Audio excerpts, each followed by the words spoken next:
All right, for my big game breakdown here, we're going to look at the Portland Trail Blazers and the Orlando Magic. Look, I mean, the NBA at this point, guys, has become largely unbettable with the numbers that odds makers are throwing out there. I'm just not going to get into a world where I'm involved laying 12, 15, 17 points, so I have to look to alternate markets out there. And I know the Portland Trail Blazers have been god-awful as of late. They've lost 9 in a row, including the last game out where they only scored 82 points and lost the game by 60. Yes, 60 points to the Miami Heat. So, yes, Portland's horrible here, but the number for their team total to me is almost appalling at this rate. Portland Trail Blazers team total for this game, 95.5. I get that Orlando is second in the NBA in defensive efficiency. They've held 3 of their last 9 opponents at home to under 100 points.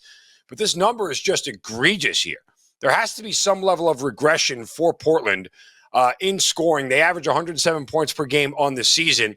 And even with the Magic defense being as good as it is, it's just not the norm to hold a team to 95 or less in today's current version of the NBA. And even if you look at Portland in the game where they got outscored by 60, they still shot 40% from the field. But what happens is when the game gets that big, the pace just comes to a screeching halt, and teams are not pushing the pace at all to score. If Portland shoots above 40%, even against a defense like Orlando, there's still a high probability that they're going to get close to 100 points here.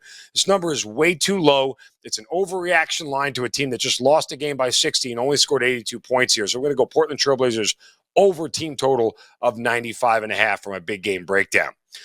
Up on the site right now, guys, make sure you check it out, WagerTalk.com, wt.buzz/MZ. $9 plays today on April 1st and April 1st only. But in the package, folks, not only do I have an NIT bet for tomorrow, not only do I have my first baseball bet of the year, but I actually have a play in tonight's huge women's college basketball matchup between LSU and Iowa.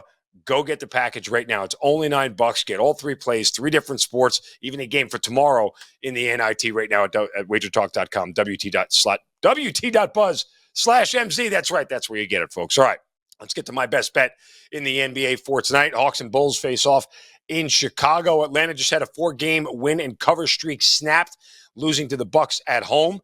Chicago just came off a win last night on the road against Minnesota. So they're on a back-to-back. They're 6-6 straight up and against the number on back-to-backs this season. I don't mind the coin flip situation in back-to-back games if we get a team with a good record like that against the number. Hawks 12-23 against the spread on the road this year. They have a defense that's bottom 5 in the NBA in defensive efficiency. Now, here's the rub and why I really like the Bulls. Against teams that are in the bottom 5 of defensive efficiency at home this season, Bulls are 7-3 straight up and against the number. And for a team that only averages 112 points per game, they've scored 118 and 136 in their first 2 games of the season against the Hawks, winning them both by at least 5 points. The Bulls won't have to deal with guarding Trae Young in this matchup as they did in the first 2 games.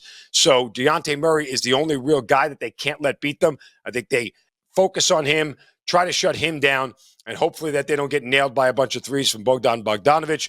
It's a pace war game here where the Hawks play really fast, the Bulls play really slow. Bulls bottom 5 in pace give the edge to the home team here against a short number, laying 2.5. Best bet, Bulls minus 2.5 at home against the Hawks tonight in the NBA.